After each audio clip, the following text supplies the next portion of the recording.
খে না খে দিন প্রচারের কাজে নিজেকে দিয়েছো বিলিয়ে,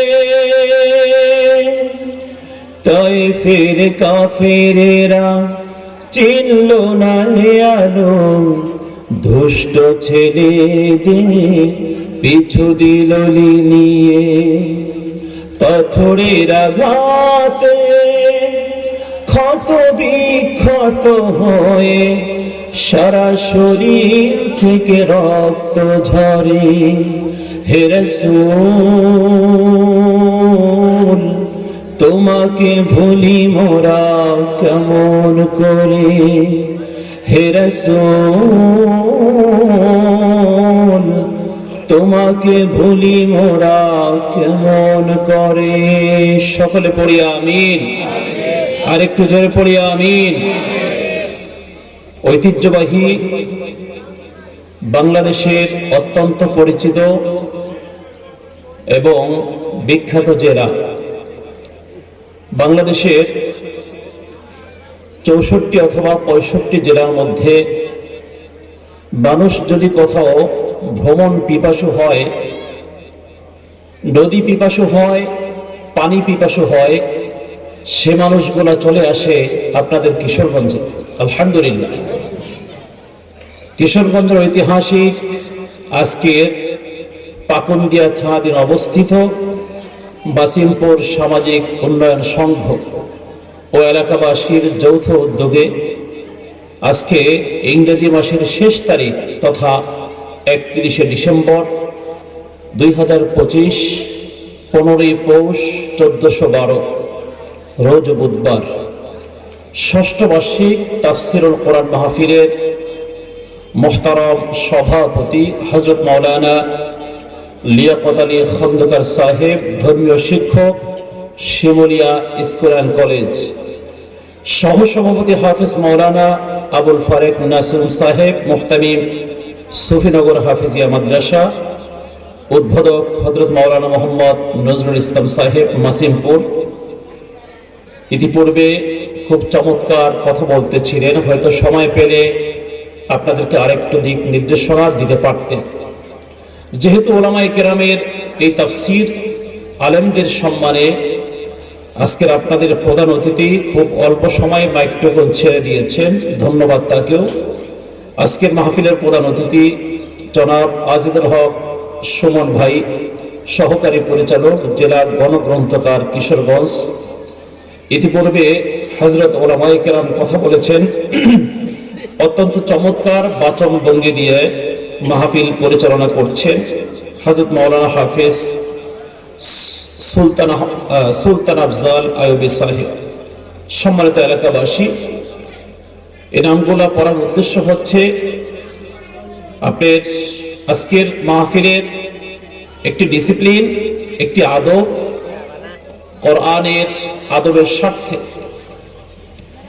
আমি এখানে প্রধান অতিথি, বিশেষ অতিথি, প্রধান বক্তা এগুলা কিছুই বলা আমার মাকসাদ ছিল না। আচ্ছা দেখেন, আমার সামনে মাইক চলে আছে, প্রধান অতিথিও বসে আছে, প্যান্ডেলও চমৎকার, কিন্তু আপনাদের শ্রোতা নাই, মানুষ নাই।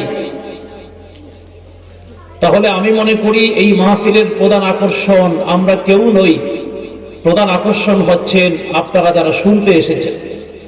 আলহামদুলিল্লাহ বলেন। আল্লাহ তাবারক ওয়া তাআলা আমাদেরকে অত্র গ্রাম সহ মাইকের আওয়াজ যতটুকু যাচ্ছে সকল থেকে কষ্টি পাথর দিয়া ঘষা দিয়া এই ময়দানে হাজির করেছেন যে রব, যে মালিক, যে স্রষ্টা। সেই রবের আলিশান দরবারে হৃদয়ের সমস্ত আবেগ, ভালোবাসা উজাড় করে সেজদায় অবনত চিত্তে শুকর আদায় করছি। আল্লাহ তাআলার পবিত্র জবান দেয়া, গলার সুর দিয়া, কণ্ঠ দিয়া দেহের সর্বোচ্চ শক্তি প্রদর্শন করে সেই রবের দরবারে সকলেই কালিমাতুশ শুকর আদায় করছি। সকলে জোরে সোরে মুহাব্বতে বলি আলহামদুলিল্লাহ। পিছনের ভাইরা বলি আলহামদুলিল্লাহ। রব্বানা লাকাল হামদ حمدا كثيرا طيبا مباركا فيه لك الحمد ولك الشكر كما ينبغي صدق الله العظيم। সম্মানিত হাজিরিন, একটু আগে আমাদের প্রধান অতিথির কথার সূত্র ধরে আজকের আলোচনার সূচনা আমি করতে চাই। রসুলের সঙ্গে সাহাবাই কেরাম, ওনারা নবীজির একটা কথা শুনতেন, একটা বাণী শুনতেন, একটা হাদিস শুনতেন, এই কথা নিয়ে ওনারা বাসায় চলে যেতেন। এই কথার উপরে আমল করলে 1 সপ্তাহ 15 দিন পরে আবার আসতেন, বললেন নবী যে কথা আপনি আমাকে বলেছেন, আমাদেরকে বলেছেন, সেই কথার আমল করে আসছি, আমাদেরকে নতুন করে আরেকটি আমল দেন। তার মানে বোঝা গেল সাহাবায়ে কেরাম একটি কথা শুনতেন, ওইটা আমল করতেন, আবার কিছুদিন পরে আরেকটা কথা শুনতেন, আবার আমল করতেন। আর আমাদের বাৎসরিক এই তাফসির মাহফিল হয় একটা। আমরা কি করি, বক্তারা এসে আপনাদেরকে মধুর সুরে শোনাইয়া যায়, আপনারা এক কান দিয়া শোনেন, আরেক কান দিয়া বের করে নিয়ে আসেন। আমি একটা ছোট্ট উদাহরণ দিয়েই বলতে চাই। আমার এক প্রোগ্রাম ছিল লালমনিরহাটে, সেখানে আমাকে মাহফিল কমিটি আলোচনার বিষয়বস্তু দিয়েছেন নামাজ সম্পর্কে। আমি সালাত সম্পর্কে পবিত্র কোরআনে কারীম থেকে আয়াতের উদ্ধৃতি দিয়ে চমৎকার তাফসির সেখানে পড়েছি। আমার কাছে মনে হচ্ছে আমার জীবনের শ্রেষ্ঠ তাফসির সেখানে আমি করেছিলাম। আল্লাহ আমাকে তৌফিক দিয়েছেন। আমার কোনো ক্ষমতা নাই, কোনো যোগ্যতাও নাই, কোনো এলেমও নাই। সালাত সম্পর্কে 2.5 ঘন্টা আলোচনার পরে সম্মানিত ইমাম সাহেবকে পরের দিন জোহরের নামাজের পর আমি টেলিফোন করলাম, হুজুর 2.5 ঘন্টা নামাজের বয়ান করলাম, রেজাল্ট কি আমাকে একটু বলেন। হুজুর আমাকে যেটা বললেন যে গতকালকে আপনার ওয়াজের আগে আমাদের মসজিদে ফজরের নামাজে মুসল্লি যা ছিল, আজকের আপনার 2.5 ঘন্টা বয়ানের ফজিলতে গতকাল ফজর থেকে মুসল্লি 5 জন কমছে।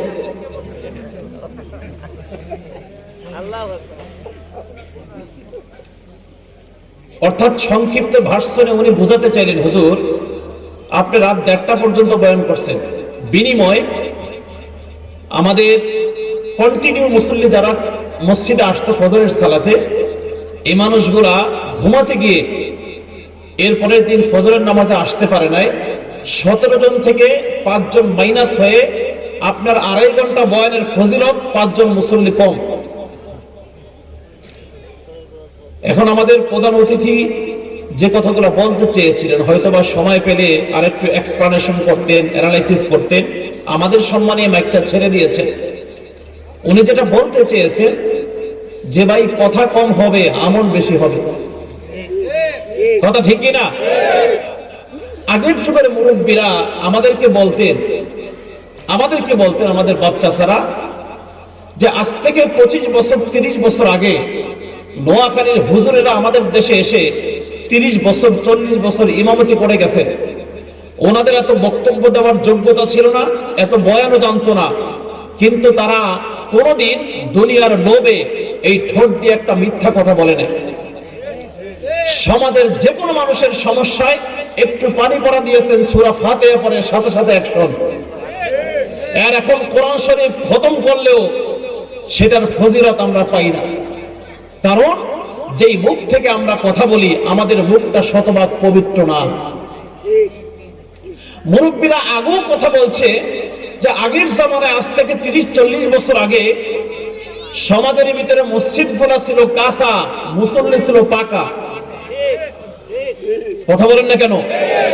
আর এখন টাইলস করা, মুসল্লি হইছে পাকা, মসজিদ হইছে পাকা, মুসল্লি হইছে কাঁচা। কথা ঠিক কিনা বলে? সম্মানিত ভাইরা, আমি দূর থেকে এসেছি, প্রতিদিন কথা বলি। এমন কোন আজে বাজে কথা বলে আমি আমার মূল্যবান সময়টুকু নষ্ট করতে চাই না। যে কথাগুলো বললে আমার জীবনে পরিবর্তন আসবে, আপনার জীবনে পরিবর্তন আসবে। মাইকের আওয়াজ যতটুকু যাচ্ছে আমার মা বোনরা শুনছেন, এবং যুব সমাজ কর্তৃক আজকের এই চমৎকার তাফসীর মাহফিল, যুব সমাজের জীবনেও যেন একটা আমূল পরিবর্তন আসে, আমরা সকলে যেন আমল করতে পারি। আল্লাহ তৌফিক দান করুক, সকলে বলি আমিন। আপনাদের কিশোরগঞ্জ ময়মনসিংহ আসলে আমার জীবনের চমৎকার একটা ঘটনা মনে পড়ে যায়। 2011 সাল আমি আলিয়া মাদ্রাসা থেকে আলেম পরীক্ষা দিয়েছি। হঠাৎ করে এর পূর্বে আমার জীবনে কিছু নামাজ কাজা হয়েছে, আবার কিছু নামাজ জামাতে পড়তে পারি নাই। হঠাৎ করে মনে মনে ভাবলাম যে ওলামায়ে কেরাম বয়ান করে কোন মুমিন মুসলমান মুত্তাকিন যদি এক টানা 40 দিন তাকবীরে উলার সাথে জামাতে নামাজ পড়ে, ভাই আমার বাড়ি বরিশাল হলেও আমি বরিশালের ভাষায় কথা বলি না, আমার কথা কি আপনারা বুঝতে পারেন? পিছনের ভাইরা বলেন আমার কথা কি বোঝা যায়? আমি জীবনে সিদ্ধান্ত নিলাম, উলামায়ে কেরাম বলেন এক টানা তাকবীরে উলার সাথে 40 দিন জামাতে নামাজ। কতদিন বললাম? তাকবীরে উলার সাথে জামাতে নামাজ পড়লে ওই লোকটার মৃত্যু পর্যন্ত আল্লাহ তার কলবের ভিতরে 5 ওয়াক্ত নামাজের মহব্বত তৈরি করে দেন। এই ওয়াজ শোনার পরে আমি চিন্তা করলাম, আমি যেহেতু একদম ইয়াং থিঙ্কিং, আমি মাত্র এইচএসসি পরীক্ষা দিয়েছি, আমার ইচ্ছা ছোট্টবেলা থেকে তাহাজ্জুদের নামাজ পড়তাম। হঠাৎ করে বন্ধু বান্ধবের ছলে পড়ে কিছু নামাজ কাজা হয়ে গেল। এর জন্য আল্লাহর কাছে কোথায় গেলে ক্ষমা পাওয়া যায় আর কোথায় গেলে তাকবীরে উলার সাথে 40 দিন জামাতে নামাজ পড়া যায়, সব কিছু ঘুরে আমি দেখলাম একটি রাস্তা আমার জন্য তৈরি আছে। সেই রাস্তা হচ্ছে তাবলীগ জামাত। বাজান বলেন তো, তাবলীগের এক চিল্লা কয়দিনে হয়? কথা বলে না, কয়দিনে হয়? 40 দিন। আচ্ছা, 40 দিনের চিল্লায় বহু তাবলীগে গিয়া বহু বেনামাজি মানুষ নামাজি হয়েছে কিনা? সত্য কথা বলবেন, নামাজি হয়েছে কিনা? বহু মানুষ তাবলীগের চিল্লা দিয়া দ্বীনের পথে আসছে কিনা? আমারও জীবনে একটা শখ জাগলো, আমি তাবলীগের চিল্লায় চলে যাব। আমাদের মাদারীপুরে পড়ছে আমাদের জামাত, আমাদের জামাতে লোক সংখ্যা 15 জন, ময়মনসিংহের 8 জন, আপনাদের এটা তো কিশোরগঞ্জ জেলা, কিশোরগঞ্জের 6 জন আর আমি একজন, 8 আর 6 14, আমাকে সহ কত হয়? 15। আমির সাহেব ওনার বাড়ি হচ্ছে কিশোরগঞ্জে, সাথে আরেকজন ভাই আর আমি 3 জন। এই 3 জনের বাদে বাকি যে 12 জন আছে, 15 জনের জামাত, 3 জনের বাদে বাকি কত আছে? 12 জন। ময়মনসিংহের কিছু আছে, কিশোরগঞ্জের কিছু আছে। আমি যুবক মানুষ, 3 দিন পরে আমি দেখলাম এই ময়মনসিংহ আর কিশোরগঞ্জের ভাইরা তাবলীগে যারা গেছেন, আপনারা মনে কষ্ট নেবেন না, এই কথাগুলো সংশোধনের জন্য বললাম। আমি মসজিদের ভিতরে দেখলাম ময়মনসিংহ আর কিশোরগঞ্জের ভাইদের আমরা 3 জন বাদে বাকি 12 জনের প্রত্যেকের বালিশের নিচে আকিস বিরিয়ার মেজবাতি। কথা মনে বুঝেন নাই? আমার দেশে কিছু মানুষ এমন আছে বাজান, ভাত না খায় থাকতে পারে, মাকার বিড়ি না খায় থাকতে পারে না, আছে না নাই? আমার মেজাজ গরম, আমি সব করলো, আমি সব আমার জীবনকে সংশোধন করার জন্য তাবলীগ জামাতে আসছি। তাবলীগ জামাতের মানুষ বিড়ি খায়, এটা জানলে জীবনও চলে আসতাম না, এটা আমার বক্তব্য। আমি জামাত থেকে চলে যাব, হঠাৎ করে আমি সাহেব আমার 2টা পা এইভাবে জড়ায় ধরলেন আর বললেন, হাফেজ সাহেব আপনাকে আমাদের জামাতে আনার মানে হচ্ছে আপনার যেহেতু সূরা কেরাত একটু ভালো, আমাদেরকে আপনি মশক করাবেন, তালিম দিবেন, একজন আলেম আমাদের জামাতের বরকত। আপনি যদি চলে যান আমাদের জামাতের বরকত নষ্ট হয়ে যাবে, আপনি কষ্ট হলেও থাকেন।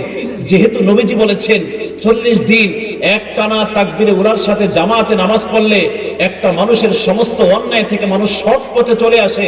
এই মানুষগুলো যাদেরকে তাবলীগ জামাতে ধরে আসছি, এরা কারা আপনার একটু আগে চেনা দরকার। আমি প্রশ্ন করলাম, এরা কারা? বললো যে এই যে যারা বিড়ি খাচ্ছে, এই মানুষগুলা এমন মানুষ আমাদের সমাজের যারা 2 ঈদ ছাড়া কোনোদিন আল্লাহর ঘর মসজিদে এক ওয়াক্ত নামাজ পড়তে যায় না? আপনাদের মহল্লায় কি 2-1 জন আছে? সত্যি করে বলেন আছে? এখন আমি যদি এদেরকে ছেড়ে চলে যাই, এদেরকে যদি ধিক্কার দেই, এদেরকে দ্বীনের পথ কে দেখাবে? ভাই কথা কি বুঝেন না? একটা বেনামাজি অনেকদিন পরে মসজিদে আসছে, আপনি কন্টিনিউ নামাজ পড়েন, আপনি তাকে ইনসাল্ট করে বলতে পারেন না যে আজকে অনেকদিন পরে তুমি মসজিদে আসছো, মসজিদ থেকে বের হয়ে যাও। এটা বলার ক্ষমতা কারো আছে? কারণ কোন ওয়াক্ত নামাজে কোন সময় কাকে আল্লাহ কোন সময় হেদায়েত দিবেন পৃথিবীর কেউ জানে না, একজন জানে। চিল্লায়া বলেন তিনি কে?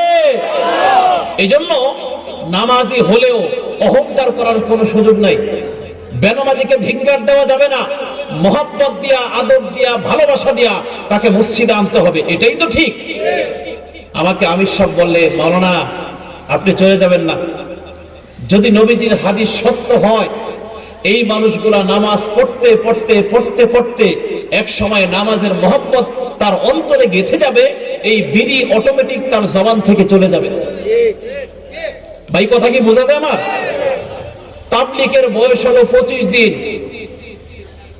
আমাকে আমির সাহেব বলেন, আপনি আজকে বাজারে চলে যান, আপনার দায়িত্ব হচ্ছে বাজার করা। আমি গেলাম বাজারে। আমির সাহেব ওই 12 জনকে নসিহত করছেন, শোনে, বরিশালের একটা নওজোয়ান তরুণ তুর্কি, এই ছেলেটা ইচ্ছা করলে দুনিয়ার বহু কাজে সময় ব্যয় করতে পারতেন। আপনাদের তবলিগকে মহব্বত করে, তবলিগ জামাতে আসছেন, আপনারা যদি বিড়ি খান এই ছেলেটা চলে যাবে। ওই 12 জন তাৎক্ষণিক ওই মুহূর্তে সিদ্ধান্ত নিয়েছে, জীবনে যতদিন পৃথিবীতে বেঁচে আছে এই ঠোঁটের সাথে বিড়ি লাগাবে না। পরিবর্তন করলেন কে? পিছনের ভাইরা বলেন কে? কিশোরগঞ্জ আসলে আমার এই কথাগুলো মনে পড়ে যায়।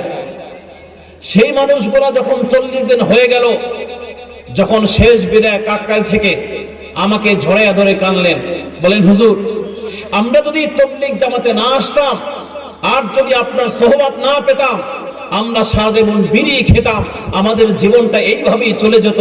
এই তবলিগে 40 দিন জামাতে নামাজ পড়ার কারণে আমাদের জীবন পরিবর্তন হচ্ছে। সবাই বলি আলহামদুলিল্লাহ। সম্মানিত ভাইয়েরা,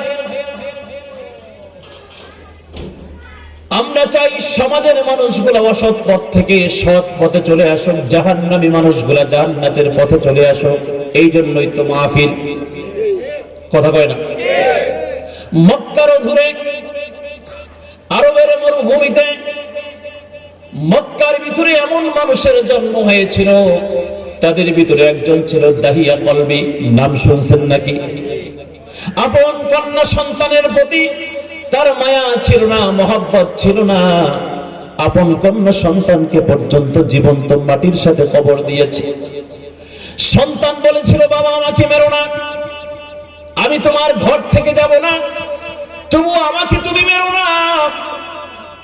সেই দাহিয়া কলবি ইসলাম কবুল করেন নাই, নবীজির সোহবত পেয়েছেন। নবীজির সামনে হাজির হয়ে বললেন, ইয়া রাসূলুল্লাহ, ইয়া হাবিবাল্লাহ, আমার কাছে মনে হচ্ছে ইসলাম ছাড়া আর কোথাও শান্তি নাই। আপনি মুহাম্মদুর রাসূলুল্লাহ সাল্লাল্লাহু আলাইহি সাল্লাম, আমি আপনার দুয়ারে হাজির। জীবনের সব ক্ষমার ভিক্ষা নিয়ে আপনার দুয়ারে হাজির হয়েছি। ছোট্ট একটা কথা আপনাকে বলতে চাই। নবীজি বললেন, দাহিয়া কি এমন কথা তুমি আমাকে বলো? দাহিয়া বললেন, হাবিব,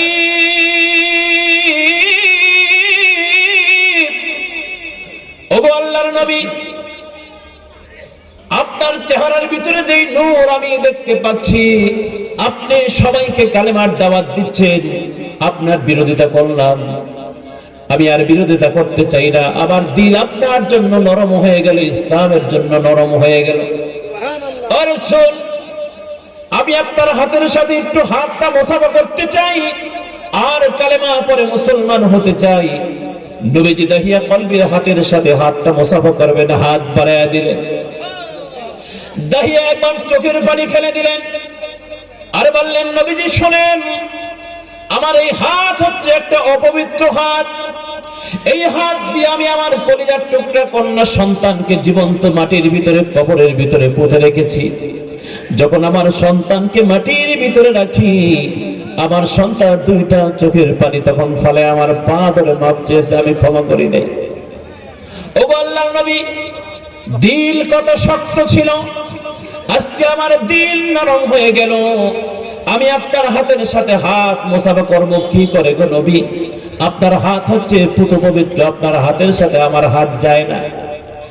নবীজি বললেন, দাহিয়া শোনো শোনো, আল্লাহ রাব্বুল আলামিন এমন ক্ষমাশীল, এই পৃথিবীর মানুষগুলা শুধুমাত্র শিরকের গুনাহ ব্যতীত যত গুনাহ করবে রব্বুল আলামিনের কাছে দিন শেষে এখন মায়ার নজরে চোখের পানি ফেলিয়ে আল্লাহর কাছে খাস তওবা করবে, রব্বুল আলামিন এমন রহিম আর এমন রহমান সাথে সাথে তার বান্দাগুলিকে ক্ষমা করে দিবেন। জোরে বলেন সুবহানাল্লাহ। ও দাহিয়া, তোমার ওয়াদা যদি সত্য হয়, দিন যদি সহি হয়, সত্যিকার অর্থে মুসলমান যদি তুমি হতে চাও, তাহলে আমি তোমাকে কালেমা পড়াই, তুমি পড়ে নাও লা ইলাহা ইল্লাল্লাহু মুহাম্মাদুর রাসূলুল্লাহ। একটু জিকির করি, লা ইলাহা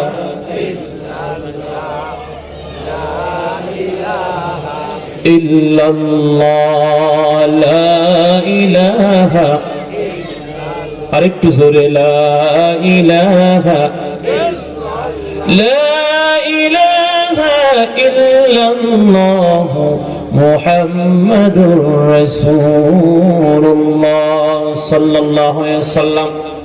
ভাইরা আমার, দাহিয়া কলবির ছোট্ট ঘটনা আপনাদেরকে শোনালাম। এর মানে হচ্ছে আমি আয়াতের মধ্যে, খুতবার মধ্যে যে ছোট্ট একটা শব্দ চয়ন করলাম, আল্লাহ তাআলা কোরআনে বলছেন, قد جاءكم من الله نور وكتاب مبين। জোরে বলি আল্লাহু আকবার। এই পৃথিবীর ভিতরে আল্লাহ তাবারাকা ওয়া তাআলা পৃথিবীর মানুষগুলোকে জাহান্নাম থেকে ধরে ধরে জান্নাতের পথ দেখাবার জন্য দুইটা পরশ পাথর দিলেন। একটা পরশ পাথর হচ্ছে কোরআনে কারীম, আর একটি পরশ পাথর হচ্ছে আমার আপনার প্রিয় নবী, নবী মুহাম্মদুর রাসূলুল্লাহ। সকলে পড়ি সাল্লাল্লাহু আলাইহি সাল্লাম। ভাইরা আমার, আল্লাহ তাআলা কোরআনে বলছেন, পৃথিবীর মানুষেরা শোনো, আমি আল্লাহ রাব্বুল আলামিন পৃথিবীর সমস্ত গুনাহগার বান্দা বান্দীগুলোকে জান্নাতের পথ দেখাবার জন্য দুইটা জিনিস দান করলাম। একটি হচ্ছে কোরআনে কারীম। এই কোরআন হচ্ছে একটি পরশ পাথর। পরশ পাথরের খাসিয়াত হচ্ছে লোহার সাথে ঘষা লাগলে লোহা সোনা হয়ে যায়। সুবহানাল্লাহ বললেন না? আচ্ছা, হযরত মূসা আলাইহিস সালাতু ওয়াস সালামকে আল্লাহ তাআলা একটা কিতাব দিলেন। আপনারা জ্ঞানীগুণী শিক্ষিত মানুষ, আলেম সমাজ বলবেন না, সাধারণ মানুষ ইসলাম নিয়ে কতটা চর্চা করে এই বিষয়গুলো আমাদেরকে প্রশ্নের মাধ্যমে সলিউশন করা দরকার। আল্লাহর একজন পয়গম্বর হযরত মূসা আলাইহিস সালাতু ওয়াস সালাম, মূসা নবীর নাম সবাইকে শুনেছেন? আচ্ছা, মূসা নবীকে আল্লাহ একটা কিতাব দিলেন, আপনাদেরকে বলতে হবে সেই কিতাবের নাম কি? মাশাআল্লাহ, বোঝাই যায় শ্রোতা যারা আল্লাহর পক্ষে, কোরআনের পক্ষে, তারা সব সময় সামনেই বসে। সুবহানাল্লাহ পড়েন। পিছন থেকে জবাব আসলে আরেকটু খুশি হতাম। মূসা নবীকে আল্লাহ যে কিতাব দিলেন, কিতাবের নাম কি? তাওরাত। এই কিতাব চওড়া হচ্ছে 8 হাত, লম্বা হচ্ছে 12 হাত। আল্লাহ মূসা নবীকে বললেন, মূসা, এত বড় কিতাব তোমাকে দিলাম, এই কিতাবকে হেফাজত করতে হবে, সংরক্ষণ করতে হবে। তো মূসা নবী বলেন, আল্লাহ, এমন কিতাবকে সংরক্ষণ কি দিয়ে করব? আল্লাহ বলে, সোনা দিয়ে বাঁধো। সুবহানাল্লাহ বলেন। মূসা নবী বললেন, আল্লাহ, এত স্বর্ণ কোথায় পাবো? আল্লাহ বলে, মূসা, সারা দুনিয়াকে আমি নাই থেকে সৃষ্টি করেছি। আমি আল্লাহ যখন কোন জিনিস সৃষ্টি করার চিন্তা করি তখন বলি কুন, হয়ে যাও, ফায়াকুন, সাথে সাথে হয়ে যায়। আল্লাহু আকবার। আল্লাহ যদি চান আমার বাজান সময় লাগে। মূসা নবী বললেন, শোনো, তোমাকে জান্নাত থেকে আমি একটা পরশ পাথর দিব। এত ছোট পাথর, এই পাথর তুমি লোহায় ঘষা দিবা, ফলে লোহা সোনা হয়ে যাবে, ওই স্বর্ণ দিয়া কিতাবকে বেঁধে রাখবা। তো মুসা নবী আবার স্বর্ণের কাজ বাজ বেশি একটা জানে না, জানে তার ভগ্নিপতি কারুন সোনা, এই পরশ পাথর কারণ কি দিয়া বলল, ভগ্নিপতি কারণ শোনেন, এই পরশ পাথর আপনি লোহায় ঘষা দিবেন, যেহেতু আপনি স্বর্ণ অলংকার সম্পর্কে বোঝেন, আপনি সোনা বানাইয়া তাওরাত কিতাবের গিলাফ লাগাইবেন। তাওরাত কিতাবের গিলাফ লাগানো শেষ, মুসা নবী বলে পরশ পাথর কোথায়? পৃথিবীর মানুষ সম্পদের মোহে পড়ে, তার ভগ্নিপতি বলে পরশ পাথর হারায় গেছে, আমি আর খুঁজে পাই না। নাউজুবিল্লাহ বলে। এই পৃথিবীতে একটা সিস্টেম দেখবেন, যাকে আল্লাহ যত বেশি দেন তার অভাব তত বেশি। কথা মনে কি লেগে? আমার একটা মাদ্রাসা ছিল ঢাকাতে জুরাইনে, এতিমখানার অনেকগুলো ছাত্র আছে। এক লোক ঢাকা শহর 4টা বাড়ি, 9 তলার ছাদ দিছে, 10 তলার ছাদ উঠাবে। আমার কমিটি ওনাকে বললেন যে হাজী সাহেব, আপনাকে তো আল্লাহ অসংখ্য সম্পদ দিছেন, আমাদের মাদ্রাসায় লিল্লা বোর্ডিংয়ে 25 কেজি চাল দেন। ঢাকা শহর 4টা বাড়ি করতে মিনিমাম 4 কোটি টাকা তার প্রয়োজন ছিল। উনি কি বলে জানেন? যে আমি 9 তলার ছাদ দিছি, 10 তলার ছাদ দিব, একটু অভাবে আছি, একটু ক্রাইসিসের মধ্যে আছি, 10 তলার ছাদ দিয়া তারপরে দেখি দেওয়া যায় কিনা। 4টা বাড়ি উনি নাকি ক্রাইসিসে আছে, ক্রাইসিস মানে কষ্টের মধ্যে আছে। আমি ওনাকে কিছুদিন পরে বলছি, আপনার ভবনের নাম আমি আজকে দিয়া দিলাম ক্রাইসিস টাওয়ার,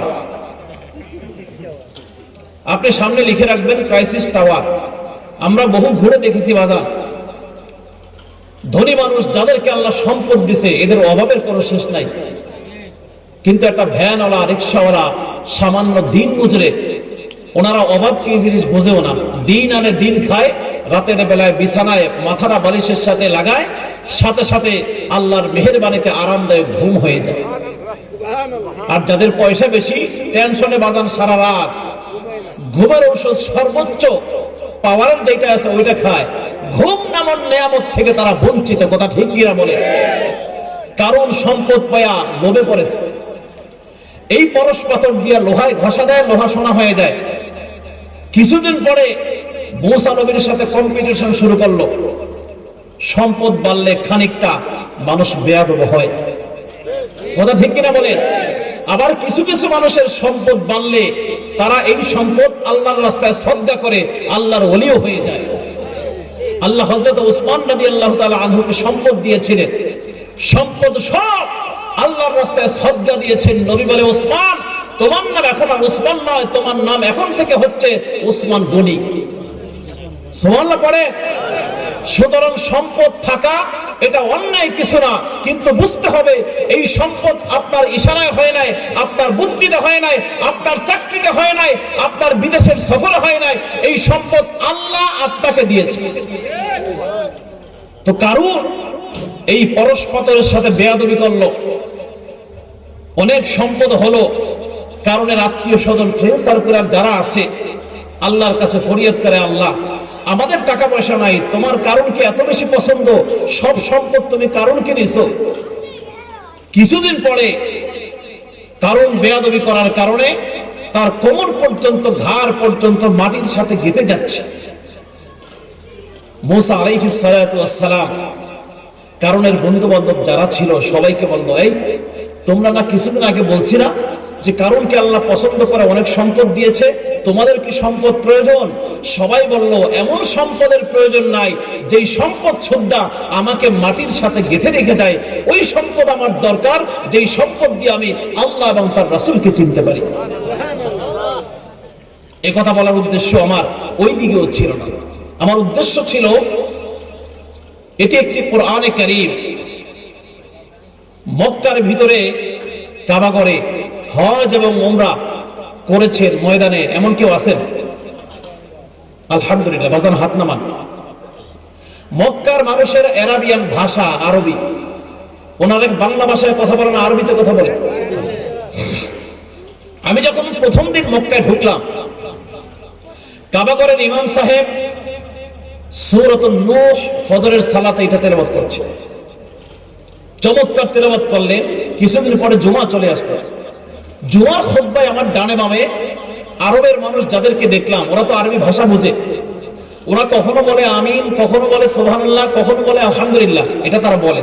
কিন্তু আমরা বাঙালি মানুষ আরবি বুঝি না। আপনারা কি আরবি বুঝেন? আচ্ছা, ওইটা বাদ দেন। আপনাদের ইমাম সাহেব ফজরের সময় জুমার নামাজে যেই তেলাওয়াত করেন, এটার অর্থ আপনারা বুঝেন? কথা বলেন না, বুঝেন? অর্থ তো বুঝেন না। ইমাম সাহেব তেলাওয়াত করেন, আপনারা রুকুতে যান, সিজদায় যান, নামাজ শেষ করে চলে আসেন। আপনাদের মসজিদে রমজান মাসে সূরা তারাবি হয় নাকি খতম তারাবি হয়? ঢাকা শহরের ম্যাক্সিমাম মসজিদে খতম তারাবি হয়। কিশোরগঞ্জ শহরেও খতম তারাবি হয়। খতম তারাবি দুইজন হাফেজ পড়ায়, পিছনে মানুষগুলা খতম তারাবির তেলাওয়াত শুনে। হাফেজে কোরআন পড়ে, পিছনে লক্ষ লক্ষ বাঙালি মুসলমান থাকলেও তারাই কোরআনে কারিমের অর্থ বোঝে না। আচ্ছা বলেন, একটা সত্যি কথা বলবেন, এই পৃথিবীতে আল্লাহ তাআলা এত সুন্দর কোরআন নাজিল করলেন, এটাকে শুধুমাত্র খতমে তারাবির জন্য নাজিল করছেন? আমার আত্মীয় স্বজন মারা যাবে, আমি মাদ্রাসার ছাত্রদেরকে নিয়ে, মসজিদের ইমাম সাহেবদেরকে নিয়ে খতম পড়াবো 40 দিন, 3 দিন, 7 দিন। এই জন্য কোরআন নাজিল হলো। কোরআন নাজিল হলো, এই কোরআন মানুষ পড়বে, তেলাওয়াত করবে, এটার অর্থ কি আছে এটা বুঝবে। এটা বুঝে তার ব্যক্তিগত জীবন তিনি গড়বেন, তার সামাজিক জীবন তিনি গড়বেন, তার অর্থনৈতিক জীবন তিনি গড়বেন, তার রাজনৈতিক জীবন তিনি গড়বেন, তার আত্মীয় স্বজনকে কোরআন দিয়ে পরিচালনা করাবেন। মূলত কোরআন এসেছিল বোঝার জন্য, কোরআন শুধুমাত্র তেলাওয়াত করার জন্য আসে না। কিন্তু আমরা মুসলমান রমজান মাস আসলে কোরআনকে চুমু খাই, কোরআন তেলাওয়াত করি, কোরআন খতম করি। শুনে রাখেন মুসলমান, কিয়ামত পর্যন্ত 1000 খতম যদি আমরা দেই, এই কোরআন যেই উদ্দেশ্যে পৃথিবীতে নাজিল হয়েছে, সেই উদ্দেশ্য কোনোদিন সফলতার লাভটাটি পাবে না। কথা ঠিক কিনা বলেন? আমরা বুঝতেই পারি না কোরআন কি জন্য নাজিল হয়েছে। আমি আপনাদেরকে এই কথা এই জন্য বলি না যে আপনারা খতম করবেন না, তেলাওয়াত করবেন না। অবশ্যই তেলাওয়াত করবেন। কোরআন তেলাওয়াতের ফজিলত আছে না নাই? ভাইরা আমার, এই কোরআন এমন একটি পরশ পাথর, যেই পরশ পাথরের ছোঁয়ায় একটা জাহান্নামী মানুষ জান্নাতের পথের ভিতরে চলে আসে। কথা ঠিক কিনা বলেন? হযরত ওমরের নাম শুনেছেন? সেই মানুষটা কত নিষ্ঠুর ছিলেন। আমার আপনার প্রিয় রাসূল নবী মুহাম্মদুর রাসূলুল্লাহ সাল্লাল্লাহু আলাইহি ওয়াসাল্লাম, যার দেহের ভিতরে আল্লাহ রাব্বুল আলামিন একটা মশা এবং মাছি বসা পর্যন্ত হারাম করে দিয়েছেন, সেই নবীকে হত্যা করার জন্য হযরত ওমর সিদ্ধান্ত গ্রহণ করলেন। যে জিনিসের কাছে হযরত ওমর ধরাশায়ী হলেন, যেই পরশ পাথরের ছোঁয়া পেয়ে হযরত ওমরের জীবন ধন্য হলো, সেই পরশ পাথর আর কিছু নয়, সেই পরশ পাথর আর কিছু নয়, সেই পরশ পাথর হচ্ছে 30 পারা কোরআন। জোরে বলেন সুবহানাল্লাহ। ও মুসলমান, এই পরশ পাথরের কোরআন নামের ছোঁয়ায় দাহিয়া কলবের জীবন যদি বদলে দিতে পারে, হযরত ওমরের জীবন যদি বদলে দিতে পারে, এই কোরআন যিনি নাজিল করলেন, আপনাদের কাছে জানতে চাই, ওই আল্লাহ রাব্বুল আলামিন এখনো আছে না নাই? হযরত ওমরের জীবন যদি বদলে দিতে পারেন, ওই আল্লাহ রাব্বুল আলামিন আমাদের জীবনের ভিতরে পরিবর্তন আনতে পারেন কি পারেন না? ভাইরা আমার, মক্কার ভিতরে জিন মসজিদে হুজুর কোরআন তেলাওয়াত করতেছেন, আর জিনেরা এসে চতুর্দিকে রাসূলের তেলাওয়াত শুনতেছেন। নবীজি তেলাওয়াত করলেন, সব তেলাওয়াত জিনেরা রাতের বেলায় শুনেছেন। সকালবেলা নবীজির সামনে হাজির আর বললেন, ইয়া রাসূলুল্লাহ, ইয়া হাবিবাল্লাহ, আপনার কাছ থেকে রাতের বেলা আপনার কোরআনে কারীম তেলাওয়াত শুনলাম। এটা কোনো আশ্চর্য কিতাব নয়। ইন্না সামি'না কুরআনান আজাবা। জোরে বলি আল্লাহু আকবার। জিনেরা বললেন, রাসূল, এটা একটা আশ্চর্য কিতাব, এত সুন্দর ছন্দে ছন্দে তেলাওয়াত কোনদিন আমরা শুনি নাই। আমাদের অন্তর নরম হয়ে গেল, আমরা কালেমা পড়ে মুসলমান হতে চাই। নবীজি বললেন, জিনেরা তোমরাও পড়ে নাও লা ইলাহা ইল্লাল্লাহু মুহাম্মাদুর রাসূলুল্লাহ। আরেকটু জিকির করে লা ইলাহা ইল্লাল্লাহ, জোরে লা ইলাহা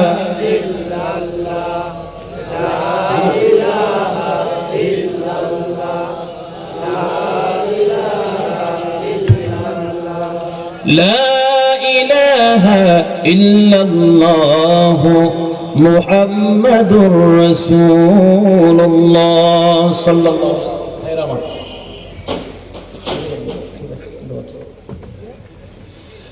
এখানে আপনাদের পোস্টারে লেখা আছে তাফসীরুল কোরআন মাহফিল। কি লেখা আছে? অনেক মাহফিলে লেখা থাকে ওয়াজ মাহফিল, থাকে না? তাফসীরুল কোরআন মাহফিলের হচ্ছে কোরআনে কারীমের ব্যাখ্যা এবং বিশ্লেষণ। সারা বাংলাদেশে আপনারা কে কোন দল করেন এটা আমার বিষয় নয়। It is not political meeting, এটি হচ্ছে কোরআনের তাফসীর মাহফিল। সারা বাংলাদেশ নয়, গোটা বিশ্বময় একজন আলেম আল্লামা তাফসীর করে গেছেন, হুজুর মারা গেছেন। আপনারা ওনার নাম শুনেছেন? নাম শুনেছেন? উনি কি আমাদের কারো শত্রু? উনি কোরআন থেকে তাফসীর করতেন, মনে হচ্ছে প্রত্যেকটা কথার সাথে এক একটা মুক্তা ঝরে।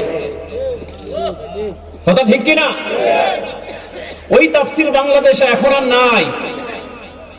এখন হুজুর দাওয়াত দেন, হুজুর এমন কিছু কিচ্ছা কাহিনী বলেন যেটা কোরআনেও নাই, হাদিসেও নাই। কথা ঠিক কিনা বলেন? বানোয়াট কিচ্ছা কাহিনী বলে মানুষের ঈমান নষ্ট করতেছে, এমন কিছু ভণ্ড ইমাম, ভণ্ড ভক্ত আমার দেশে ধরে বলেন আছে না নাই? আপনারা সচেতন মানুষ, আপনারা আজে বাজে কিচ্ছা শোনার জন্য আসেন নাই, আপনারা আসছেন কোরআনের তাফসীর শোনার জন্য। আমি এক জায়গায় মাহফিলে গেলে তো কত ঘটনাই ঘটে বাজান, আমার মেজাজ এমন গরম হয়েছে। আমাকে দিয়েছে তাফসীর করতে। তাফসীর করার মানে হচ্ছে কোরআন বিল কোরআন, কোরআন বিল হাদিস। কোরআনের তাফসীর কোরআনের আয়াত দিয়া, কোরআনের তাফসীর হাদিস দিয়া। আমি তেলাওয়াত করতেছি, আয়াতও বলতেছি, হাদিসও বলতেছি, অর্থ বলতেছি। মাহফিলের প্রধান অতিথি আমাকে বলে, হুজুর এগুলা বাদ দিয়া ঘটনা বলেন। কথা বুঝলেন? আমার দেশের মানুষ কোরআন শুনতে চায় না, ইসুফ জুলেখার ঘটনা শুনতে চায়। কথা হচ্ছে হুজুর সারা রাত ওয়াজ শুনবাম, মাগার ফজরের নামাজ পড়বাম না। এমন কিছু শ্রোতা আছে না নাই? হুজুর ওয়াজ করেন রাত 1:30, 2টা, 3টা পর্যন্ত, মাগার ফজরের নামাজ পড়তাম না। কোরআন ছাড়া পৃথিবীর কোন বস্তু নাই আপনাকে সতের পথে আনবে, হকের পথে আনবে, জান্নাতের পথ দেখাবে। কোরআন ছাড়া কোন বস্তু এই পৃথিবীতে নাজিল হয় নাই। সুতরাং যতক্ষণ কথা বলবো আল্লাহর কোরআন দিয়া। কথা ঠিক আছে ইনশাআল্লাহ? শোনেন মুরব্বীরা, আপনাদের বয়স যাদের 50-60, আপনারা ইচ্ছা করলেই এখন মাওলানা হতে পারবেন না, হাফেজ হতে পারবেন না, আপনাদের বয়স পার হয়ে গেছে। আপনারা এক সময় পড়ছেন মক্তবে, এত মাদ্রাসা এলাকা ছিল না যখন আপনাদের সময় ছিল, তখন আপনারা পড়ছেন আলিফ বে তে সে, এটা পড়ছেন না বাবা? এখন কি আলিফ বে তে সে আছে? এখন কি হয়েছে?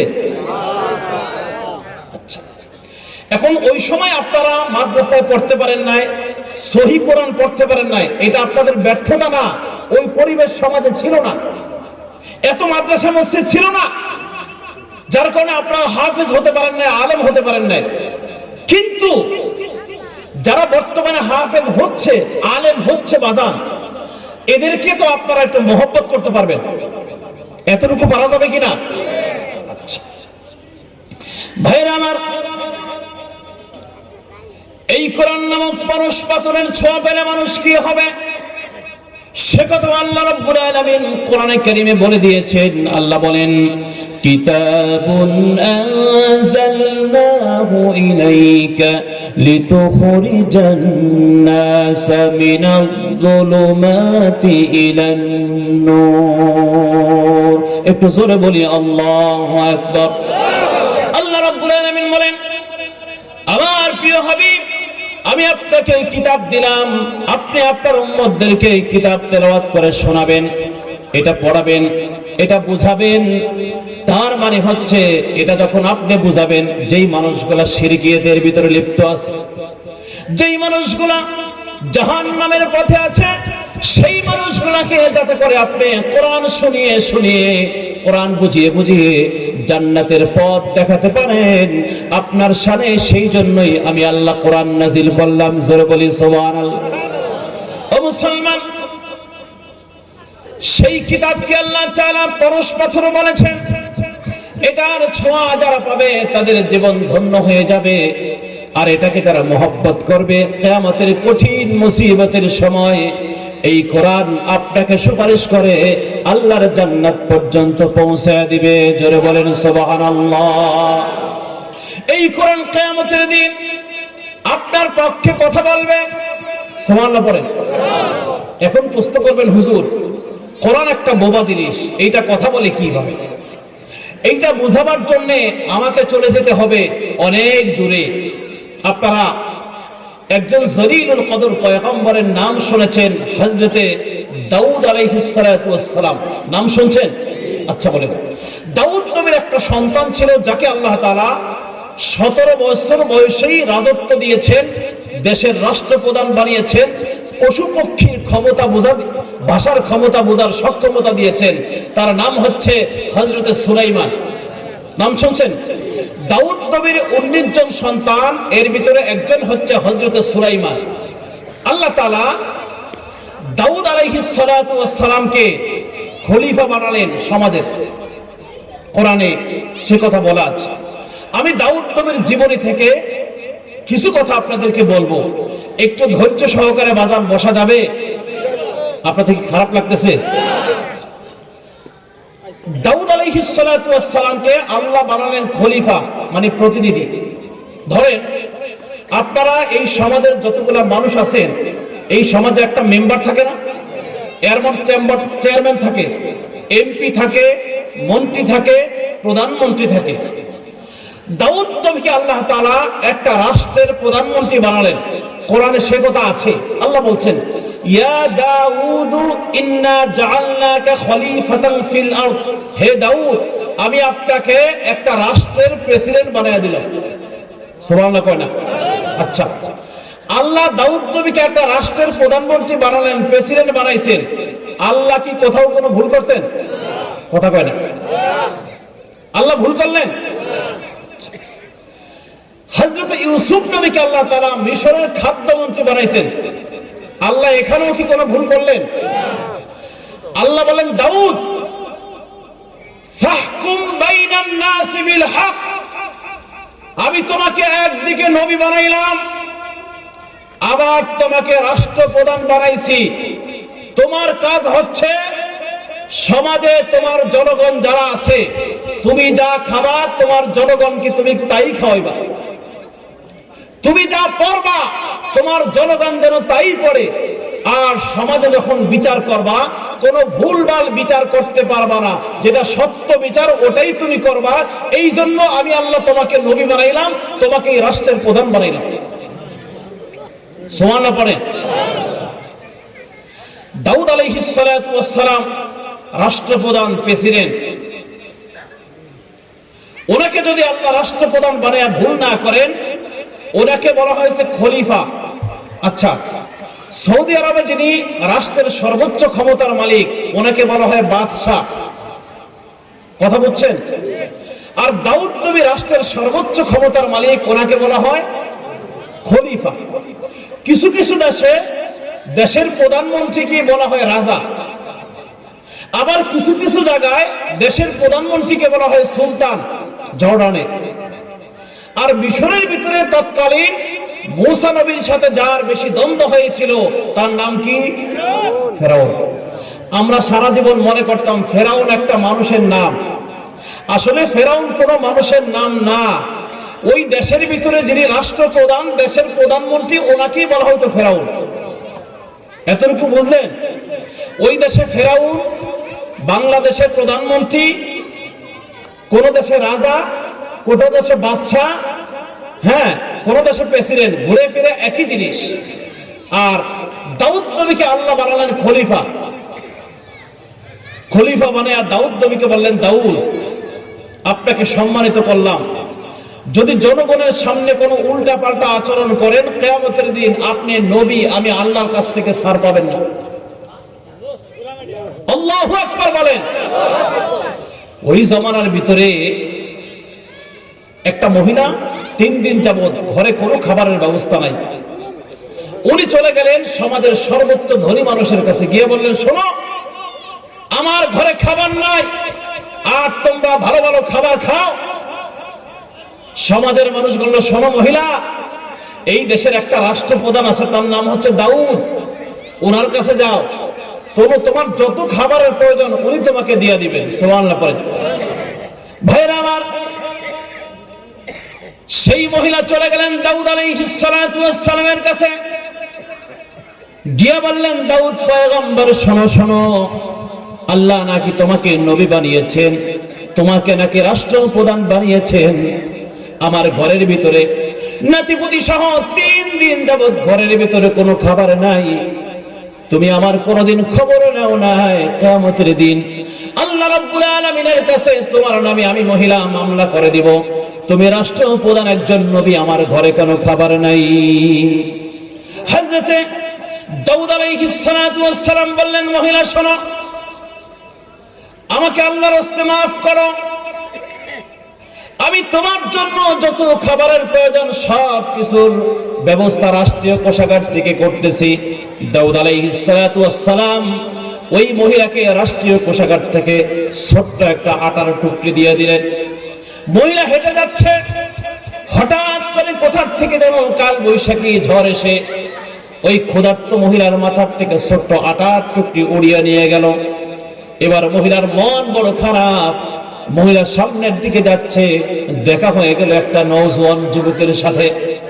যুবক বলল, মা কাঁদছো কেন, তোমার চোখে পানি কেন? এই মহিলা ডেকে ডেকে বললেন, যুবক রে শোনো, আমার ঘরের ভিতরে 3 দিন যাবত কোনো খাবার নাই, আমি গেলাম রাষ্ট্রপ্রধানের কাছে, তিনি আমাকে ছোট্ট একটা আটার টুকরি দিলেন। হঠাৎ করে কোথার থেকে যেন কাল বৈশাখী ঝড় এসে আমার মাথার থেকে আটার টুকরি উড়িয়ে নিয়ে গেল। এবার ওই যুবকের নাম হচ্ছে হযরত সুলাইমান। সুলাইমান নবী বললেন, মহিলারে, রাষ্ট্রপ্রধানের কাছে আবার যাও। মহিলা আবার চলে গেলেন দাউদ আলাইহিস সালাতু ওয়াস সালামের দরবারে, আর সব ঘটনা খুলে বললেন। দাউদ আলাইহিস সালাতু ওয়াস সালাম মহিলাকে এবার 1 বস্তার পরিবর্তে ওই রাষ্ট্রীয় কোষাগার থেকে 3 বস্তা আটার টুকরি দিয়ে দিলেন। জোরে বলেন সুবহানাল্লাহ। মহিলা মনে মনে ভাবল, প্রথম যে আটার টুকরি বাতাস নিয়ে গেল, ওই আসমান এবং জমিনের মালিক যাহা করে বান্দার অমঙ্গলের জন্য করে না, আল্লাহ যা করেন বান্দার মঙ্গলের জন্যই করেন। কথা বলেন ঠিক কিনা? আগে পাইছিলাম 1 বস্তা, এখন পাইছি কয় বস্তা? অনেক সময় দেখবেন বাবা, আমাদের টাকা পয়সা হারায় গেলে আমরা একটু চিন্তায় পড়ে যাই। আপনি কোথাও সফরে গেছেন, মানি ব্যাগ শুদ্ধ চোরে নিয়ে গেছে, মোবাইল নিয়ে গেছে,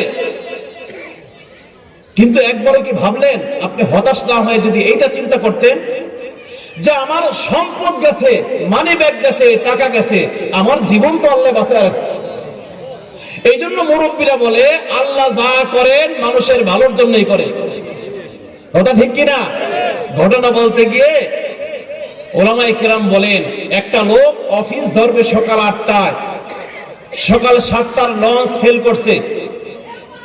ওই লোকটা চিন্তা করলো, সময় মতো অফিসে যদি না পৌঁছাই তাহলে আমার সরকারি চাকরিটা চলে যাওয়ার সম্ভাবনা আছে।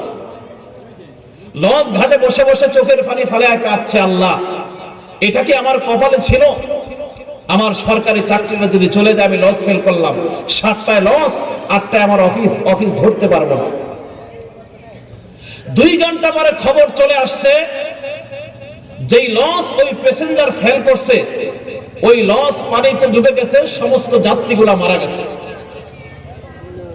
ওই লোকটা বলে আলহামদুলিল্লাহ, ওই সময় যে আমি লসটা ফেল করছি, আল্লাহ যেটা করেছেন আমার ভালোর জন্যই করেছে। বাজান, আমার কথা কি বোঝা যায়? ওই মহিলা এক বস্তার পরিবর্তে যখন 3 বস্তা পাইলো, চিন্তা করলো ওই বাতাস এসে আমার মাথার থেকে আটার টুকরি যে উড়িয়ে নিয়ে গেল, আল্লাহ এটা করেছেন, আল্লাহ আমার ভালোর জন্যই করলেন। ভাইয়েরা আমার, 3 বস্তা আটার টুকরি নিয়ে সেই ভদ্র মহিলা আবার সামনের দিকে রওনা দিচ্ছেন। আবার দেখা হইল ওই নওজোয়ান যুবকের সাথে। হঠাৎ করে যুবক মহিলাকে বলল, মা শোনো, যেই বাতাস তোমার মাথার থেকে আটার টুকরিটা উড়িয়ে নিয়ে গেল, তোমার কি মস্তিষ্কে বলে না বাতাস তোমার সাথে সুবিচার করে নাই? বাতাস ন্যায় বিচার করে নাই, কারণ বাতাসও তো আল্লাহর হুকুম ছাড়া কিছুই করে নাই। কথা ঠিক কিনা বলে? বাতাস তোমার মাথার থেকে আটার বস্তা কেন উড়িয়ে নিয়ে গেল? তুমি চলে যাও আবার দাউদ আলাইহিস সালাতু ওয়াস সালামের দরবারে গিয়ে বলো, ও দাউদ পয়গম্বর শুনেন, আমার মাথায় ছোট্ট একটা বুদ্ধি চলে আসছে। দাউদ নবী বললেন, কি বুদ্ধি? বলে যে আমার মাথার থেকে প্রথমে যেই বাতাস আটার টুকরি উড়িয়ে নিয়ে গেল, আমি 1 বস্তার পরিবর্তে 3 বস্তা আটা চাই না, আমি ওই বাতাসের বিচার চাই। জোরে বলেন সুবহানাল্লাহ। কথা কি বুঝলেন? কিসের বিচার চাই? বাতাসের। এখন বাতাস কোথা থেকে আসছে, কোথায় চলে গেল, বাতাসের বিচার কি করে করবে? এবার দাউদ নবী মহিলাকে বললেন, মহিলা একটা সত্য কথা বলো। বলে যে কি? বলে তুমি এই দুর্যোগ মুহূর্তে, কঠিন মুহূর্তে তোমাকে 1 বস্তার পরিবর্তে আটা দিলাম 3 বস্তা, তুমি সত্যিকার অর্থে বলো, তুমি 1 বস্তার পরিবর্তে 3 বস্তা আটা চাও না, বাতাসের বিচার চাও। এই চিকন বুদ্ধি তোমারে শিখিয়ে দিল কে? এটা কে শিখাইলো? হযরত সুলাইমান। ওই মহিলাকে বলল, তুমি দাউদ নবীর কাছে যাও, গিয়ে বলো আমি 1 বস্তার পরিবর্তে 3 বস্তা আটা চাই না, বাতাসের বিচার চাই। দাউদ নবী এটা বুঝছেন, বোঝার পরে মহিলাকে বললেন, যাও, সত্যিকার অর্থে এই চিকন বুদ্ধি তোমারে কি শেখায়া দিল, তাকে আমার দুয়ারে হাজির করো। মহিলা সামনের দিকে গেলেন, হযরত সুলাইমান নবীর সাথে আবার দেখা। বলে যে আপনারে রাষ্ট্রের প্রেসিডেন্ট জায়গা মতো যেতে বলছে। এবার দাউদ নবীকে হাজির করলেন সুলাইমান নবীকে। দাউদ নবী বলল, সুলাইমান, আচ্ছা বলো তো বাবা, এই মহিলার মাথার থেকে যে আটার টুকরা বাতাস উড়িয়ে নিয়ে গেল, ওইটা দক্ষিণা বাতাস নাকি পূর্ব দিক থেকে আসছে, নাকি পশ্চিম দিক থেকে আসছে, নাকি দক্ষিণ দিকে আসছে? এই বাতাস আমি কোথায় খুঁজে পাবো? সুলাইমান নবী বললেন, বাবারে শোনো, তুমি একজন পয়গম্বর, তুমি একজন নবী, তুমি যখন তোমার মালিকের কাছে হাত তুলে দোয়া করবা, তোমার মালিকের এই ক্ষমতা অবশ্যই আছে, ওই বাতাসকে তোমার দরবারে হাজির করে দিবে। আল্লাহর সেই ক্ষমতা আছে না নাই? আল আম্বিয়া মাসুমুন, সমস্ত নবীরা হচ্ছে নিষ্পাপ, বেগুনাহ। সুলাইমান নবী বললেন, বাবারে তুমি যদি ফরিয়াদের হাত তোলো, আল্লাহ রাব্বুল আলামিন অবশ্যই তোমার সামনে বাতাসকে হাজির করে দিবেন। এবার সুলাইমান নবী হাত উঠালেন, দাউদ নবী হাত উঠালেন, আল্লাহর কাছে ফরিয়াদ জানালেন। আল্লাহ রাব্বুল আলামিন দাউদ নবীর দোয়ার সাথে সাথে কবুল করলেন। সুবহানাল্লাহ কয় না? আল্লাহ তার দোয়া মঞ্জুর করে বাতাসকে দাউদ নবীর সামনে হাজির করে দিলেন। আবার আল্লাহর চিল্লায়া বলেন, সেই ক্ষমতা আছে নাই? এবার দাউদ আলাইহিস সালাতু ওয়াস সালাম বাতাসকে বলল, বাতাসে তোমার ভিতরে রব্বুল আলামিন ইনসাফের কোন বস্তু কি দেন নাই? তোমার ভিতরে ইনসাফ বলতে কিছুই নাই। তুমি ওই মহিলার মাথার থেকে আটার বস্তা কেন উড়িয়ে নিয়ে গেলা? আল্লাহ রাব্বুল আলামিন তাৎক্ষণিক দাউদ নবীর প্রশ্নের জবাবে ওই বাতাসের জবান খুলে দিলেন। জোরে বলেন আল্লাহু আকবার।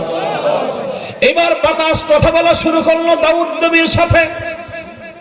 দাউদ আলাইহিস সালাতু ওয়াস সালাম আর বাতাস অনেকক্ষণ যাবত কথা বলছেন। দাউদ নবী আর বাতাস কি কথা বলছেন, এই কথাটুকু আমি আপনাদেরকে শোনাতে চাই, আপনারা শুনবেন কিনা? দাউদ নবী আর বাতাস একটু কথাবার্তা হয়েছিল, এই কথাটুকু যদি বলে না যায় তাহলে আজকের মাহফিল আমার মনে হয় অসম্পূর্ণ থাকবে, এইটা বলা দরকার। কথা ঠিক কিনা? আচ্ছা বলেন, বাতাসের দাম বেশি নাকি আল্লাহর কোরআনের দাম বেশি? পিছনের ভাইরা কোনো কথাই মনে হয় না, মনে হয় যে দুপুরে খানাই খায় না। আচ্ছা ভাই একটু বলেন, বাতাসের দাম বেশি নাকি আল্লাহর কোরআনের দাম বেশি? বাতাস যদি আল্লাহর হুকুমে দাউদ নবীর সাথে কথা বলতে পারে,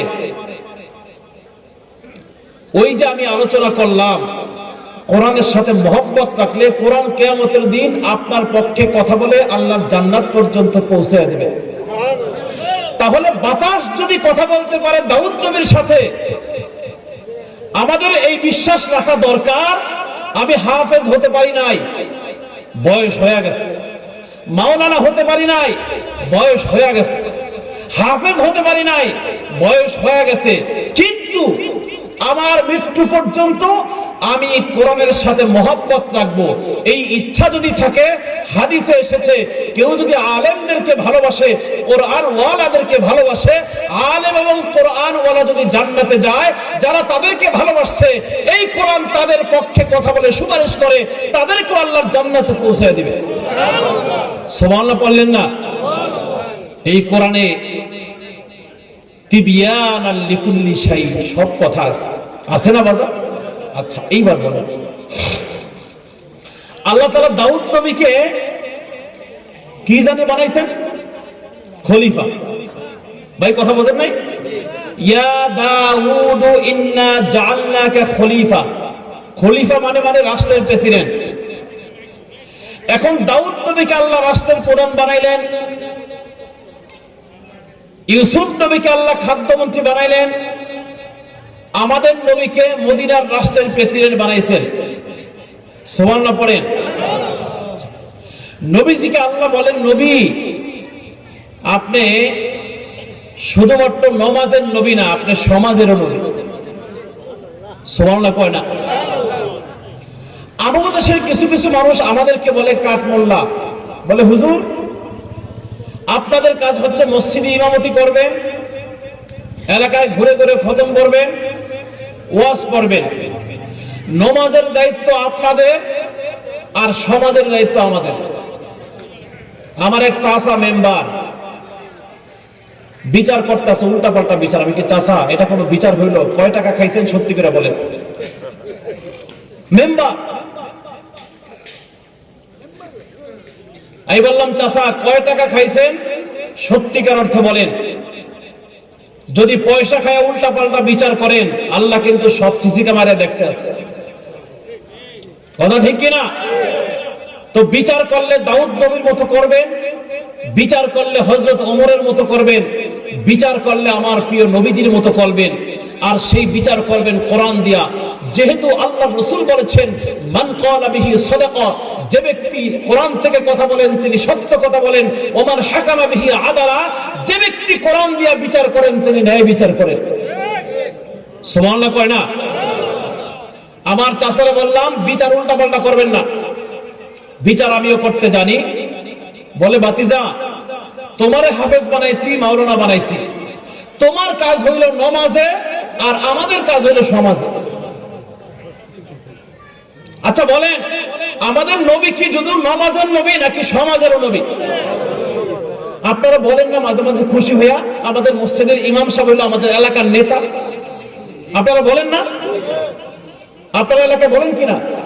কিন্তু ইমাম সাহেব যত বিচার আচার সমাজে হয়, হুজুর বিচারে, হুজুরকে বিচারে কেউ ডাকে না।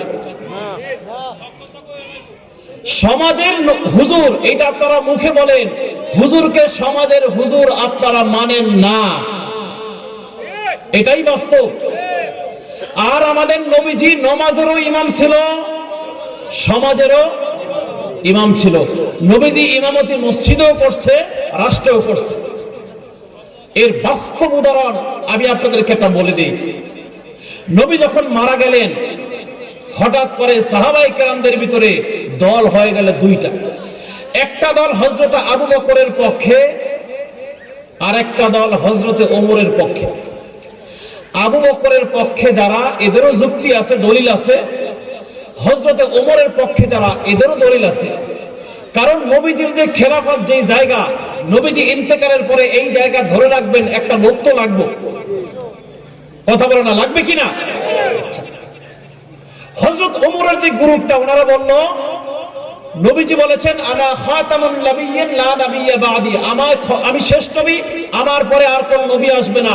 নবীজি বলেছেন আমার পরে যদি কেউ আল্লাহ কাউকে নবী বানাতেন তাহলে হযরত ওমর নবী হয়ে যেতেন।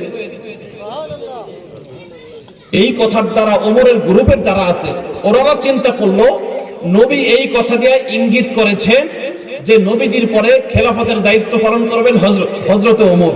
এটা সাহাবায়ে কেরাম ধরে নিলেন। সাথে সাথে আবু বকরের লোক যারা আছে এরা বলছে অবজেকশন। এই কথার উপরে আমাদের আরো যুক্তি আছে। কি যুক্তি? বলে যে যুক্তি হলো, নবী যখন মারা যাবেন, নবীজির মৃত্যুর পূর্বক্ষণে সাহাবায়ে কেরাম নবীজির ইমামতিতে পিছনে নামাজ পড়বেন। নবীজি অসুস্থ, হঠাৎ করে হুজরাখানা থেকে নবী চোখ বুলালেন আর দেখলেন সাহাবায়ে কেরাম নবীজির ইমামতিতে নামাজ পড়বেন, দাঁড়িয়ে আছে। সাহাবায়ে কেরামকে নবীজি বললেন, শোনো, আমি অসুস্থ, ইমামতি করতে পারবো না, তোমরা একটা কাজ করো, হযরতে আবু বকরের ইমামতিতে তোমরা নামাজটা পড়ে নাও। ভাই কথা কি বোঝা যায়? হযরতে আবু বকর এর অনুসারী যারা আছেন ওনারা বললেন, শোনো ওমরের গ্রুপ, আল্লাহর নবী অসুস্থতার সময় হযরতে আবু বকরকে ইমামতির দায়িত্ব দিয়া একটা জিনিসের ইঙ্গিত করেছেন, তা হচ্ছে যিনি হবেন মসজিদের ইমাম তিনি হবেন রাষ্ট্রের ইমাম। ভাই কথা কি বুঝেন নাই? হযরতে ওমর বললেন, কথা তো যুক্তি আছে, তাহলে এই দেশের এখন থেকে রাষ্ট্রপ্রধান আমি হযরতে ওমর না, এই দেশের রাষ্ট্রপ্রধান হচ্ছে হযরতে আবু বকর। কারণ নবীজির অসুস্থতার সময় তিনি ইমামতি করেছিলেন, তিনি মসজিদের ইমাম, তিনি হবেন রাষ্ট্রের ইমাম।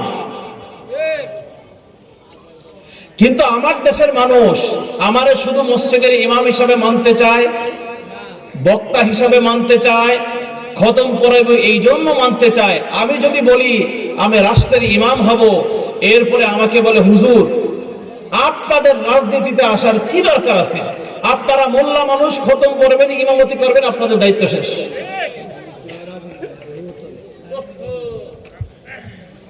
ভাইজান আপনারা কি কেউ রাগ করতেছেন? আমি কি কারো দলের বিরুদ্ধে কিছু বললাম? শুধু একটা কথা বলছি, আমি যদি মসজিদের ইমামও হতে পারি, এই যোগ্যতা যদি আমার থাকে, আমি যদি মসজিদের ইমাম হই, এই যোগ্যতা যদি আমার থাকে, তাহলে কোরআন দিয়ে এই দেশকে নেতৃত্ব দিব, এই যোগ্যতাও আমার আছে। হযরত মুহাম্মদুর রাসূলুল্লাহ সাল্লাল্লাহু আলাইহি সাল্লাম মসজিদের ইমামতির নেতৃত্ব দিয়েছেন, রাষ্ট্রের ইমামের নেতৃত্ব দিয়েছেন।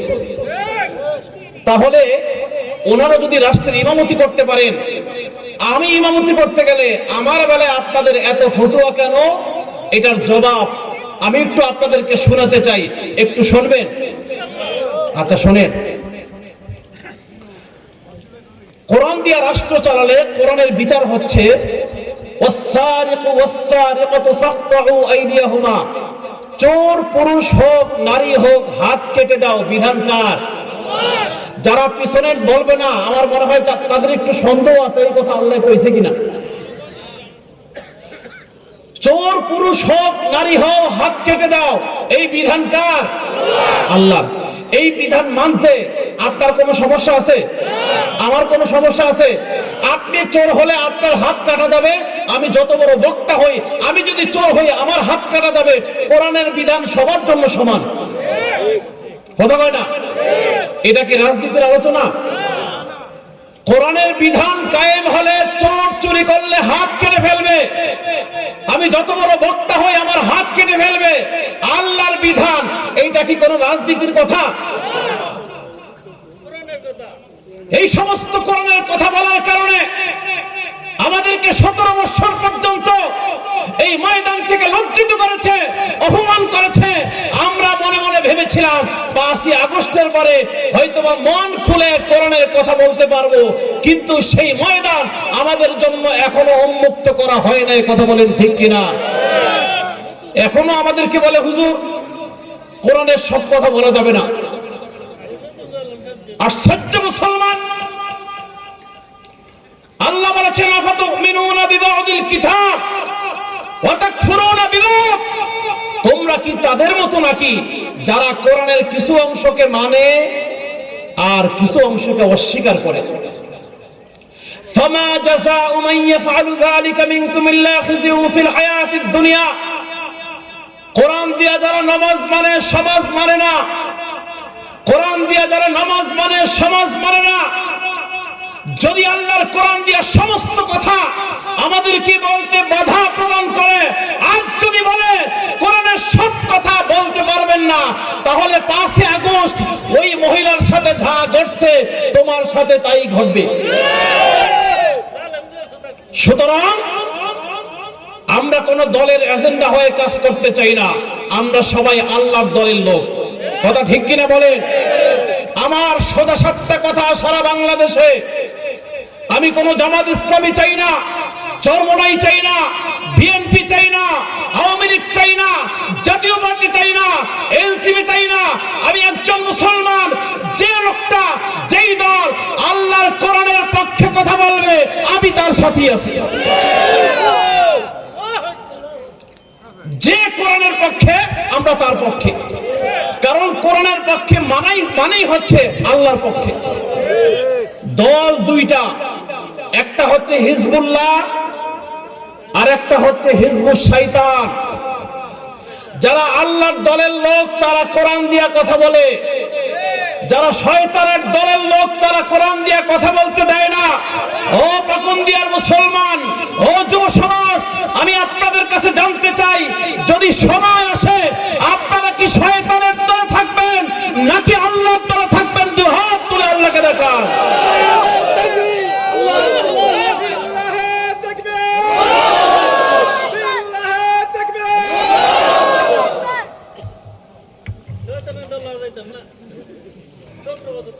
আল্লাহ আমাদেরকে সহি বুঝ দান করুক, জোরে বলি আমিন। আমার এই বক্তব্য এক ভাই শুনে বলে, হুজুর আপনি ইসলামের পক্ষে কথা বলছেন। আমি বলছি শোনেন, আমি স্পষ্ট বলেছি, এক ভাই, আমার প্রিয় ভাই, কক্সবাজার আমি মাহফিলে গিয়েছিলাম, এক ভাই বলেছিলেন, একটা রাজনৈতিক নেতা, ভালো চমৎকার কথা বলছেন। উনি বলছেন আমরা মদিনার সনদ দিয়া রাষ্ট্র চালাতে চাই। আলহামদুলিল্লাহ বলেন। মদিনার সনদ হচ্ছে কোরআন। মদিনার সনদ কি? কোরআন দিয়ে যদি কেউ রাষ্ট্র চালাইতে চায়, আমি বলি আমার পরিবার যদি অন্য কোথাও ভোট দেয়, যেই ভাই বলছে কোরআন দিয়া রাষ্ট্র চালাতে চাই, মদিনার সনদ দিয়া রাষ্ট্র চালাতে চাই, আমার ভোটটা আমি তাকে দেব, কারণ সে কোরআনের পক্ষে। কথা বুঝতে পারছেন? সেই লোকটা কোনো হুজুর না, সেই ভাইটা হচ্ছে ধানের লোক। কথা বুঝলেন? সেই ভাইটা ধানের ভাই। আমি বলছি আমার ভাই, আপনি ধানের শীষ করেন, আমার কোনো সমস্যা নাই। 2008 সালে আমি আমার মা, আমার দুইটা বোনকে বলছি, মা এবার ভোটটা চরমনায় হুজুর পাখামার্কা দিয়েন। আমার দুইটা বোন আমার মাকে নিয়ে ভোট কেন্দ্রে গিয়ে বলছে, মা আপনার ছেলে যাই বলুক, ও তো বয়সে ছোট, এত কিছু বোঝে না। 5 বছর 7 বছর পর একটা নির্বাচন হয়েছে, পাখামার্কা ভোট দিবেন, হুজুর নিশ্চিন্তে ফেল করবে, ধানের শীষ পাস করবো, ধানের শীষই ভোটটা দেব। আমার মায়ও দিছে ধানের শীষে, আমার দুইটা বোনও দিছে ধানের শীষে। তার মানে বোঝা গেল বেগম জিয়াকে তারা মহব্বত করেছে। আলহামদুলিল্লাহ বলেন। আজকে আমাদের সেই আপসহীন নেত্রী দুনিয়া থেকে শেষ বিদায় নিয়েছে, আমরা তার জন্য একটু দোয়া করতে পারবো না ইনশাআল্লাহ? আপনি যে দল করেন সেই মানুষটা এই দেশের জন্য অনেক ত্যাগ স্বীকার করছে। কথা ঠিক কিনা? বাংলাদেশের ইতিহাসে এত লোক কোন মানুষের জানাজা হয়েছে এটা আমার ধারণা নেই, আমার বয়সে আমি দেখিনি। আপনারা দেখছেন কিনা জানি না। একটু ফেসবুকে দেখবেন কি পরিমাণ লোক এই মহব্বত নেত্রী সবাই তার জন্য দোয়া করতেছে। আমরাও দোয়া করি আল্লাহ তাকে বিনা হিসাবে জান্নাতের উচ্চ মাকাম দান করুক, জোরে বলি আমিন। সম্মানিত ভাইরা, কথা বলতেছিলাম, আমাকে কোরআন দিয়ে যিনি কথা বলবেন আমি তার পক্ষে থাকবো, আপনারাও পক্ষে থাকবেন। আল্লাহ বুঝার তৌফিক দান করুক, জোরে বলি আমিন। দাউদ নবীকে আল্লাহ তাআলা সম্মান দিয়েছেন, সেই সম্মান অনুপাতে দাউদ নবী ওই মহিলার বিচার ঠিকঠাক মতো করতে পারেন নাই। বাতাস আর সেই দাউদ পয়গম্বরের সাথে ছোট্ট একটা কথা হয়েছিল বাজার। এর পূর্বে আমি আরেকটা চিকন কথা বলতে চাই 2 মিনিটে। এই মাহফিল দেওয়ার উদ্দেশ্য হচ্ছে সমাজের বেনামাজি মানুষগুলা যাতে নামাজি হয়ে যায়। আপনাকে রাগ করলেন? অনেক সময় নামাজের কথা বললে ইয়াং বয়সের পোলাপাইন শুনতে পারে না। শোনেন, আপনারা গাঁজা বন্ধ করবেন, মদ বন্ধ করবেন, মারিজুয়ানা বন্ধ করবেন, ইয়াবা বন্ধ করবেন, যুবকদেরকে ভালো করবেন। কোনো আইন, কোনো অস্ত্র, কোনো বক্তব্য, কোনো ওয়াজ, কোনো কিছুর দ্বারা এগুলা বদলাবে না। এই যুব সমাজকে পরিবর্তন করার জন্য আমার কাছে পৃথিবীর সবচাইতে বড় থিওরি আছে। আমার অনেক যুবক ভাইদেরকে আমি দেখলাম, আমাকে খুব হাসি মুখে কথা বলেছে, দ্যাট ইজ ফাইন। আমি আমার জীবনের এমন একটা ঘটনা আপনাদেরকে শোনাবো। আল্লাহর কাছে বলি, আল্লাহ, যদি আমার সারা জীবনের নামাজ তোমার দুয়ারে কবুল নাও হয়, কিন্তু আমি এমন কিছু মিরাক্কেল দেখিয়েছি, এই মিরাক্কেলের বদৌলতে আল্লাহ আমাকে মাফ করবেন, এটা আল্লাহর কাছে আমি অনেক বেশি আত্মবিশ্বাসী। বাস্তব এক্সাম্পল হচ্ছে 2017-2018 আমি একটা মসজিদে ইমামতি করেছিলাম। সে এলাকার ভিতরে 60 থেকে 70 জন নওজোয়ান যুবক, যাদেরকে আমি 6 মাস ইমামতিতে খুঁজে পাই নাই। যুবকরা সেই মসজিদের পাশে মাঠের ভিতরে সন্ধ্যার আজান দিলে গাজার আসর বসাতো। 6 মাস পরে মসজিদের দোতলায় জুমার নামাজের পর আমি যুবকদেরকে বললাম, শোনো, আমাকে তোমরা মহব্বত করো, বিষয়টা খুব ইন্টারেস্টিং, কিন্তু শোনো, তোমরা যুব সমাজ আমাদের আগামী দিনের অলংকার। এই সমাজকে তোমরা আগামী দিনে নেতৃত্ব দিবা, তোমাদের সৎ হওয়া অত্যন্ত জরুরি। আমাকে যুবকরা বলল, হুজুর কি করা লাগবে বলেন? আমি বললাম, তোমরা যদি আগামী কাল থেকে এই মসজিদে 5 ওয়াক্ত নামাজ জামাতে আদায় না করো, তোমরা আমাকে যত ভালোবাসো আমি মসজিদ থেকে বিদায় নিয়ে অন্যত্র চলে যাব। যুবকরা বলে, হুজুর কি করা লাগবে বলেন? আমি বললাম, বেশি কিছু করা লাগবে না, তোমরা 40 দিন জামাতের সাথে সমাজে নামাজের প্রচলন ঘটাও, এই সমাজ আল্লাহর মেহেরবানিতে বদলে দেবে ইনশাআল্লাহ। আমার ভাইরা, মাসটা ছিল নভেম্বর, প্রথম দিকে আমি এলাকার যুবকদেরকে বললাম, যুবক ভাইরা শোনো, আগামীকাল থেকে ফজরের নামাজের পর থেকে আমাদের একটা মিশন বাস্তবায়ন করতে হবে। কি? ফজরের আধা ঘন্টা আগে তোমাদেরকে ঘুম থেকে উঠতে হবে। এই সমাজের ভিতরে প্রত্যেকটা মানুষকে বাসা থেকে ডেকে ডেকে মসজিদে হাজির করতে হবে, এই দায়িত্ব তোমাদের। যুবকরা রাজি হয়ে গেল। মসজিদ দোতলা, ফজরের নামাজে মুসল্লি 12 থেকে 13 জন, জুমার মুসল্লি 6 থেকে 700। কথা কি বোঝা যায়? এখন আমি নামাজের কথা বলবো। অনেকে চিন্তা করবে নামাজের কথা শুনলে যদি আমারও নামাজ পড়া লাগে, অনেকে মাঠ থেকে উঠেও যেতে পারে। যারা উঠবে আমি স্পষ্ট ভেবে নিব শয়তান ওনাদের ঘাড়ে চেপে বসেছে।